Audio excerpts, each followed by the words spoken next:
প্রিয় দর্শক আসসালামু আলাইকুম, this is me Sabrina Islam. Right now আমি আছি মিরপুর 11 মেঘ বরণী রেস্টুরেন্টে। মেঘ বরণী রেস্টুরেন্টটা কিন্তু অনেক বেশি নিউলি লঞ্চ হয়েছে, এত বেশি সুন্দর, ওয়েল ডেকোর করা।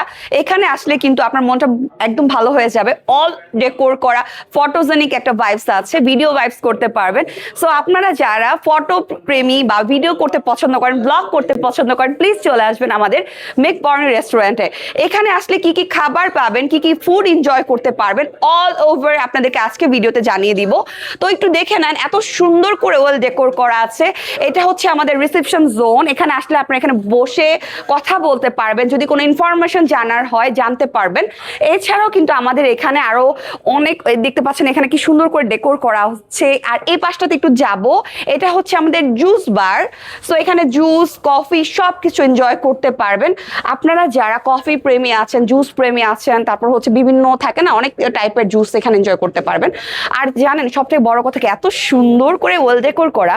এখানে কিন্তু আমাদের মোস্ট ডিমান্ডিং 3টা ফুড আইটেম আছে, যেটা হচ্ছে লাহোরি প্ল্যাটার, আর হচ্ছে মুলতানি থালি, আর এটা হচ্ছে সি ফুড প্ল্যাটার।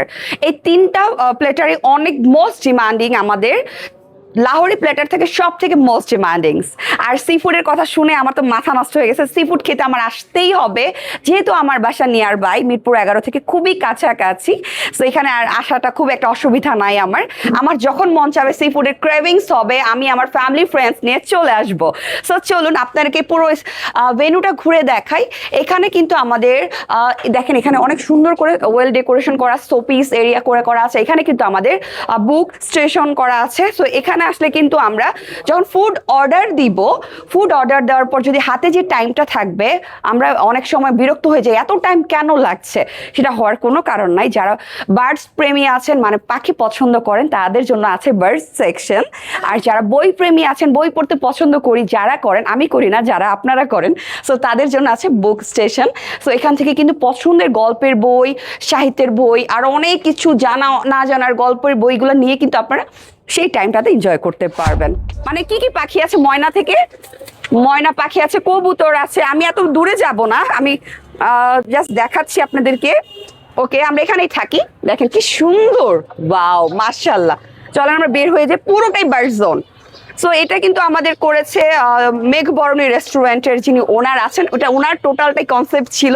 আর এখানে একটু দেখিয়ে দেন, এটা দেখেন, এখানে ময়না ময়না, ওয়াও।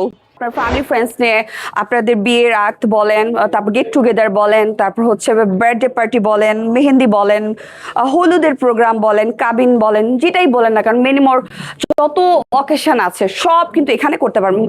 এখানে 100 থেকে 1000 মানুষের সমাগম একসাথে করা সম্ভব। আজকে রাতেও আমাদের প্রায় 800 মানুষের উপরে এখানে প্রোগ্রাম চলছে। চলুন একটু ক্লোজ ওইখানে ফ্রন্টে গিয়ে দেখাই। আপনি এখানে জাস্ট দেখেন, খুব সুন্দর একটা ফ্রন্ট স্টেজটা আছে। আর পুরো অল ওভার কিন্তু এখানে সিটিং এরিয়া আছে। এখানে পুরোটাই সিটিং এরিয়া আছে। এখানে কিন্তু জাস্ট লোকরা বসতে পারবে, গেস্টরা আসলে এনজয় করতে পারবে। সো মাশাআল্লাহ, অনেক সুন্দর একটা ওয়েল ডেকোরেশন করে করা। আর এখানে কিন্তু আমি বলে দিতে চাই, মেঘ বরণী রেস্টুরেন্টে কিন্তু আসলে আপনারা ফুড এনজয় কী কী করতে পারবেন। বাঙালি আইটেম আছে, চাইনিজ আইটেম আছে, পাকিস্তানি প্ল্যাটার আছে, থাই আইটেম আছে, আরও বিভিন্ন ধরনের, যেমন হচ্ছে কাবাব আইটেম আছে, জুস, কফি, তারপর হচ্ছে মানে বিভিন্ন সি ফুড আইটেম আছে। অল কাইন্ড অফ, একের ভিতর সব মেনু পেয়ে যাবেন আপনারা কিন্তু মেঘ বরণী রেস্টুরেন্টে। সো লোকেশনটা আমি আবার একটু বলে দিই, মিরপুর 11 14 নম্বর রোড, এভিনিউ 5-এর মেঘ বরণী একদম নিচতলাতেই পেয়ে যাবেন মেঘ বরণী রেস্টুরেন্ট। নীলশেরি অ্যাপার্টমেন্টের সাথেই কিন্তু আমরা পেয়ে যাচ্ছি। সো আমি রাইট নাও আছি, ফুড এনজয় করতে চলে আসছি। আপনারা চলে আসুন, দেখা হবে আপনাদের সাথে নেক্সট আবার কোনো ভিডিও বা লাইভের সেশনের মাধ্যমে। Thank you so much, chill then, take care, bye by.